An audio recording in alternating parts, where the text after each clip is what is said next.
মালিকের কিছু গোলাম আছে, যেই গোলামের চিন্তা একটা, কিভাবে আমার মালিকের পরিচয় পাবো, কোথায় যাইব, কিভাবে রবের পরিচয় পাইব, কিভাবে আল্লাহর দিদার পাওয়া যায়। সব সময় একটাই চিন্তা মাথায় কাজ করে, আমি যে কাজটা করি প্রত্যেকটা কাজের মধ্যে আমার রব আমার উপরে খুশি আছে কিনা, আমার এই কাজের মধ্যে আমার রব আমার উপরে বেজার হয় কিনা। এই জন্য বান্দা প্রত্যেকটা কাজের বেলায় চিন্তা করে, এটা কি আমার মন চাই জিন্দেগি হলো নাকি রব চাই জিন্দেগি হলো।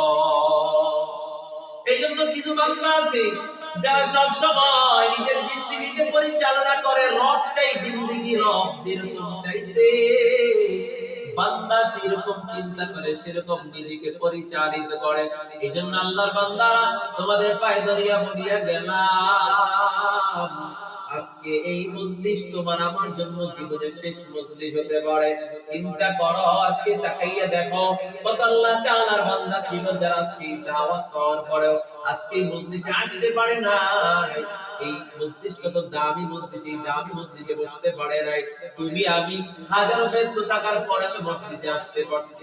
এই জন্য বান্দা তোমার আমার কপালটা ভালো, এই জন্য রব তোমাকে আমার এখানে বসার সুযোগ করে দিয়েছে, কিছু কথা বলার জন্য, কিছু কথা শ্রবণ করার জন্য আমার রব সুযোগ করে দিয়েছে। এই জন্য বান্দা এতটুকু বলতে চাই, এই রাতটা তোমার আমার জন্য জীবনের শেষ রাত হতে পারে। এই জন্য নিজের প্রশ্ন করো,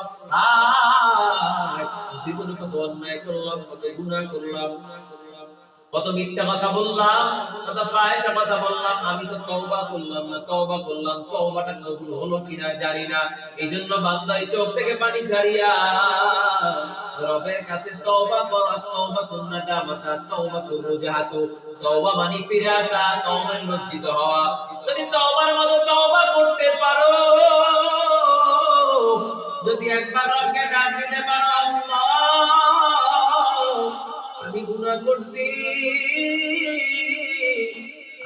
আমি তো গোলাম, তুমি তো রহমান, তুমি যদি মাফ না করো কোথায় যাব, কার কাছে যাইব, তুমি যদি তাড়াইয়া দাও কার কাছে যাইব। বান্দা যদি মালিকের কাছে চাইতেই পারো,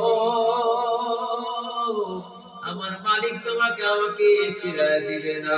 রব বলে না তাকনাতু মির রাহমাতিল্লাহ, আমি আল্লাহর রহমতের দরজাতে ভাগিয়া যাস না।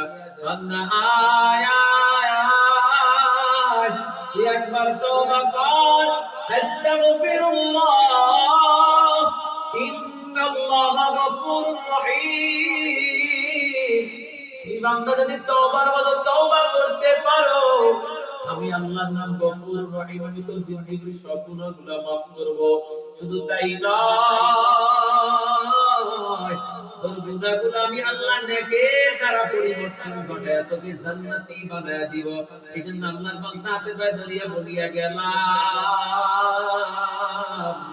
এখনো সময় আছে, তওবা করো, মালাকুল মউত এখনো তোমাকে আমাকে ধরে নাই, এখনো সময় আছে, তওবাটা করিয়া নাও। আল্লাহ চাহে তো তোমাকে জান্নাতি হিসাবে কবুল করবেন।